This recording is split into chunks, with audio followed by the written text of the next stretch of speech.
Picture this. It is Tuesday morning. You walk into the office kitchen to make coffee. A colleague is already there, waiting for the kettle. She turns, smiles, and says, "Hey, how was your weekend?" You hear the words. You understand every single one, but your brain just stops. You say, "Good, and you?" She says, "Good."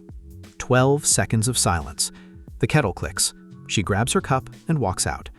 You stand there feeling like you just failed a tiny test you did not even know you were taking.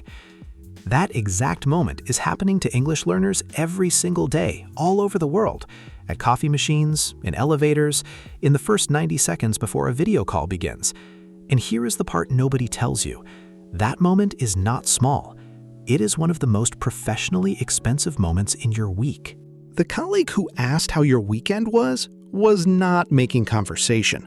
She was running a quiet check. Is this person on my team? Do I want to grab lunch with them? Is working with them easy? And when you answer good and stop, the conclusion she carries away is not yet.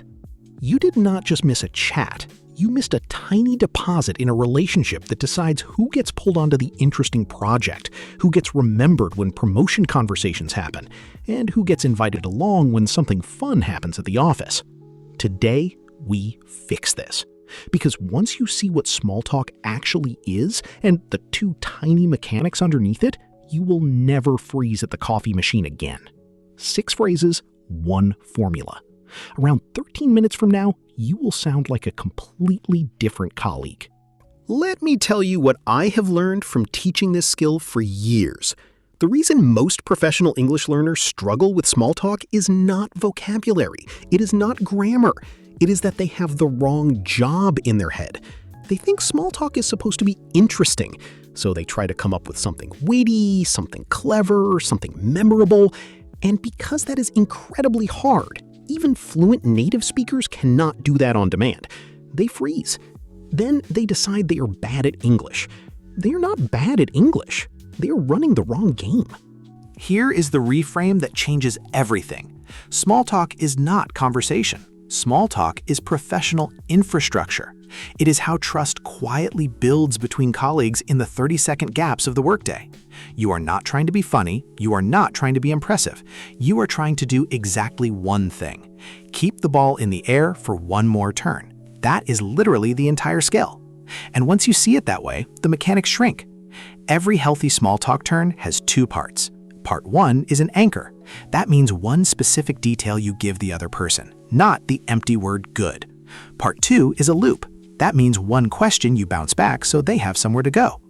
Anchor and loop. 2 beats. Repeat until it feels natural. But anchor and loop only works if you have the right English ready in your mouth before you need it. Frozen brains do not invent phrases. They reach for what is already there. Therefore, we are about to plant 6 small talk phrases that almost no English learner ever practices, but that every fluent professional uses every week. Phrase 1. Anything fun planned? 3 words, Friday energy.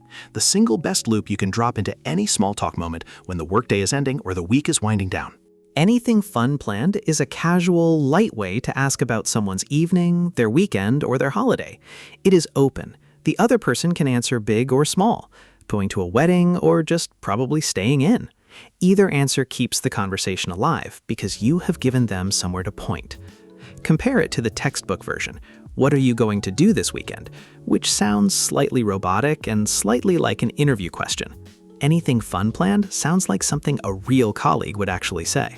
Use it on Friday afternoon. Use it before someone leaves for vacation. Use it on a Thursday when you sense the week is starting to relax. And here is the tiny detail that makes this phrase land. The word fun. That single word reframes the whole exchange as positive, social, human. It signals that you see your colleague as a full person, not just a workmate. But anything fun planned points the conversation forward. It is great for Fridays. It does almost nothing on a Tuesday morning when the week is still in motion. Therefore, you need a second phrase. And I would call this one the single highest leverage upgrade in this whole video. The phrase you should memorize before you finish watching. Phrase 2. How's your week shaping up? 6 words. If you remember one thing from this lesson, remember this one. Practice it out loud before this video ends. This phrase is the upgrade for how are you. how are you is fine, it works, but everyone uses it.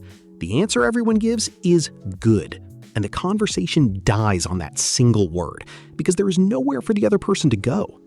How's your week shaping up is completely different. It implies the week is in progress. It implies there are things happening. It opens a door to a real answer. Listen to the difference. Old version. Colleague says, "Hey, how are you?" You say, "Good, and you?" They say, "Good." Done. New version. Colleague says, "Hey, how are you?" You say, "Not bad. How's your week shaping up?" They say, "Oh, slammed, actually. We have the product review Thursday, and I am not ready." Now you know something real about them. You can ask one follow-up question.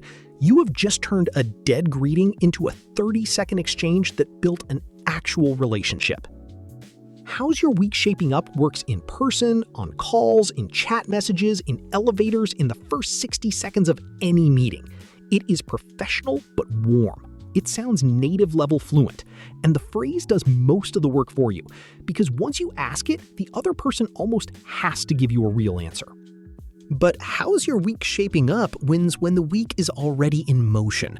It feels less natural on a Monday morning when nothing has happened yet, or when you run into a colleague you have not seen in a while. Therefore, phrase 3 is the opener that scans the recent past instead of the in-progress week. Phrase 3, what have you been up to? 4 words, the universal catch-up phrase, and almost no non-native speaker uses it. What have you been up to is the casual, warm way to ask how someone's life has been recently. It is not the same as how are you, and the difference matters. How are you is a closed greeting. The expected answer is good. There is nowhere to go. What have you been up to is open. It invites a story, a detail, a tiny piece of news. It tells the other person, I am interested in something specific about your life, not just whether you are alive today. Use it on a Monday morning. Use it when you bump into a colleague you have not seen in days. Use it in the first minute of a video call before the agenda kicks in. Say it with a light, easy energy. The pitch lifts slightly at the end. What have you been up to? Tiny smile? Done. And here is the quiet secret of this phrase. It makes the other person sound interesting. People remember conversations that made them feel interesting. They do not remember the topic. They remember the feeling. That feeling is your relationship capital, and it costs you exactly 4 English words. Actually, let me pause here for a second. We are roughly halfway through, and if these 3 phrases have already given you something useful, I want to ask you to like this video and to subscribe to the channel. The voice you are hearing is AI. I am being honest about that because you deserve to know. But the script, the lesson, the examples, the structure of everything you are learning right now was written and carefully reviewed by a human who has spent years working with professionals just like you. Every phrase was chosen because it actually works at the office. Every example was crafted to sound like a real moment you could be living tomorrow. That takes real time. And the only way YouTube knows this channel is worth showing to other learners is when people like you hit the like button and subscribe. So, if this is helping you, drop a like, hit subscribe, and let's finish the lesson. Right, phrase 4. Pretty solid, actually. 3 words plus actually. This is the phrase that replaces good for the rest of your professional life. Pretty solid, actually, is an anchor, meaning it is how you answer the question instead of how you ask one. Up to this point, we have been talking about how to start the conversation. But the other half of the skill is what you say when someone asks you. And the reflex answer almost every learner reaches for is good. The problem with good is it tells the other person nothing. Nothing to grab onto, nothing to ask about, nothing to keep the ball moving. Good is where small talk goes to die. Pretty solid actually does 3 things at once. It gives a real positive signal so the other person knows you are doing well. It uses the word actually, which functions as a tiny door opening you can walk through, and it sets up a 1-sentence add-on. Pretty solid, actually. We just shipped the new dashboard, so it has been a relief. That is your anchor. That is what they grab onto. From there, you finish with a loop. And how about you?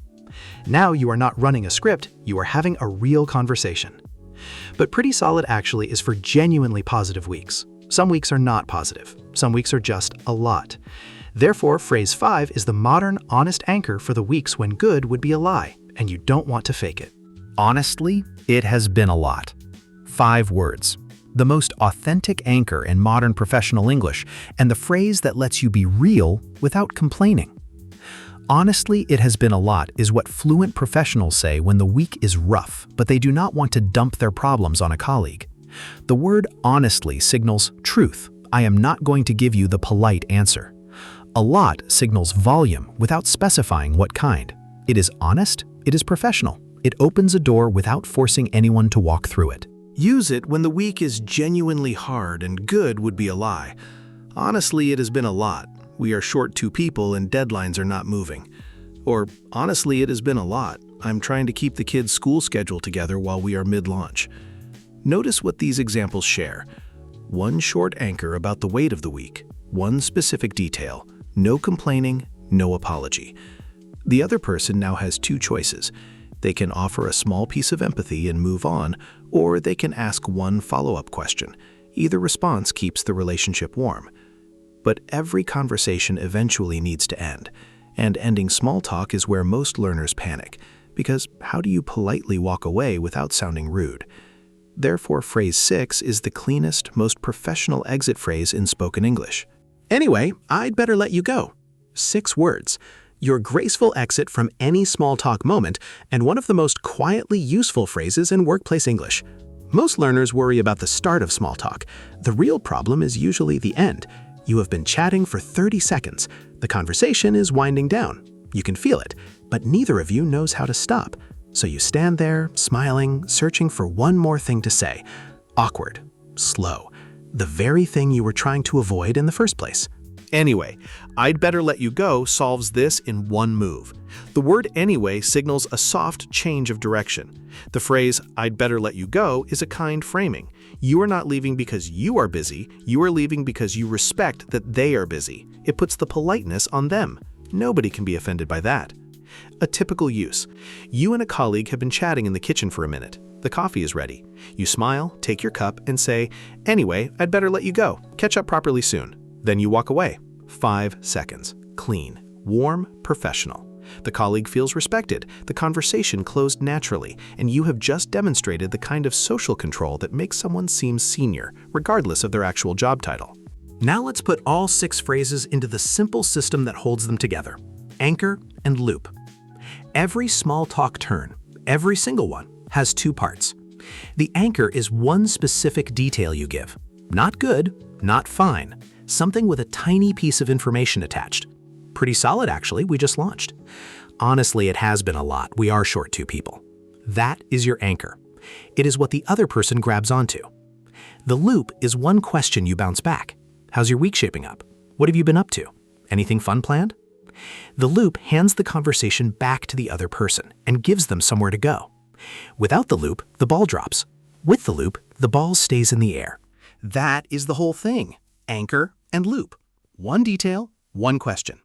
The skill collapses into those 2 moves, and once you do them 3 or 4 times, your brain stops freezing because there is nothing left to invent. You are not coming up with content, you are running a tiny pattern. Anchor, loop. Anchor, loop. 2 beats, and the conversation takes care of itself. Quick recap. 6 phrases for handling small talk at work in English. Anything fun planned? Your loop for Friday energy. How's your week shaping up? The killer upgrade for how are you? What have you been up to? The catch-up opener that makes people feel interesting. Pretty solid, actually. Your honest, positive anchor. Honestly, it has been a lot. Your real but professional anchor for the rough weeks. And anyway, I'd better let you go. Your graceful exit. Plus, the formula. Anchor and loop. One detail, one question back. That is the whole game. And listen, small talk one-on-one is the easy version of this skill. Walking into a team event or an offsite or a conference where 10 people are already chatting in groups, that is a completely different game, and the rules shift fast. The videos on harder workplace conversations on this channel are where that lives. They are waiting for you. Subscribe so you don't miss them. Now, tell me in the comments, which of the 6 phrases are you going to try first this week? I read every single one of these, and these stories are honestly the part of running this channel I enjoy most.